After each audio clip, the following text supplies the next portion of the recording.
So hello students, यहाँ पर हम लोग देखेंगे क्लास 10th के एनसीईआरटी का मैथ और एनसीईआरटी के मैथ में यहाँ पर हम लोग देखेंगे एक्सरसाइज 6.3 और 6.3 का ये 11वें नंबर का प्रश्न है, जैसा कि तुम देख पा रहे हो। अब इस प्रश्न में क्या कहा जा रहा है और किस प्रकार से इस प्रश्न को सॉल्व करते हैं और जरा देख लेते हैं।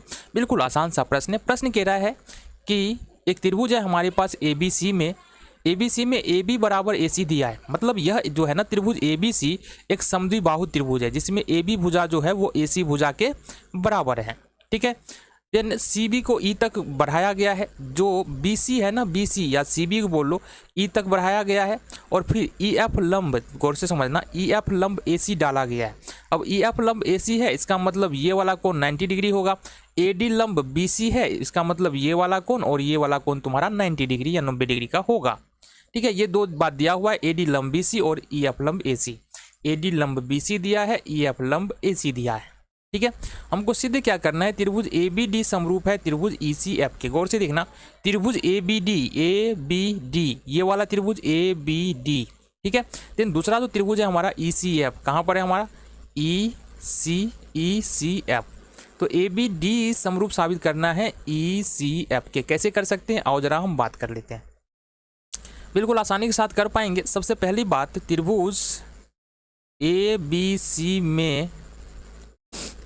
में देखेंगे ना, तो यहाँ पर AB बराबर AC दिया हुआ है।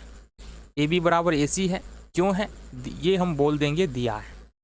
अब जब किसी त्रिभुज की दो भुजाएं आपस में बराबर होती है तो उसके आमने सामने का एंगल यानी कि कोण भी हमारा क्या होता है, बराबर होता है। इसका मतलब क्या हो जाएगा, इसका मतलब हो जाएगा कोण ABD बराबर कोण ACB, ये कोण हो जाएगा बराबर। ठीक है, इसको इक्वेशन हम 1 मान लेते हैं। ठीक है, इतनी बात तुम ध्यान रखना। दूसरी बात हमको जो देखना है ना, अब हमको साबित करने के लिए ABD और समरूप साबित करना है ECF के। अब देख लेते हैं, त्रिभुज ABD और त्रिभुज ECF में, त्रिभुज ABC और त्रिभुज ECF में गौर से देखना है यहाँ पर कि कोण, यहाँ पर देखो ADB ये कितने डिग्री का है, 90 डिग्री का है। तो यहाँ पर हो जाएगा हमारा कोण ADB। और ये त्रिभुज CEF में देखेंगे, CEF में तो CFE, एंगल CFE ये भी हमारा कितने डिग्री का है, 90 डिग्री का है। तो ये दोनों कोण हमारा हो जाएगा 90 डिग्री का, इसलिए ये बराबर हो गया। दूसरी बात यहाँ पर समीकरण एक, अच्छा यहाँ पर कर लेंगे कोण ABD। यहाँ पर देखना कोण ABD ये किस त्रिभुज में ये आ रहा है, ये त्रिभुज आ रहा है ABD में। देन दूसरा जो कोण है हमारा ACB या ACD मानो ना, ACD, कोण ACD यहाँ भी कर लेते हैं।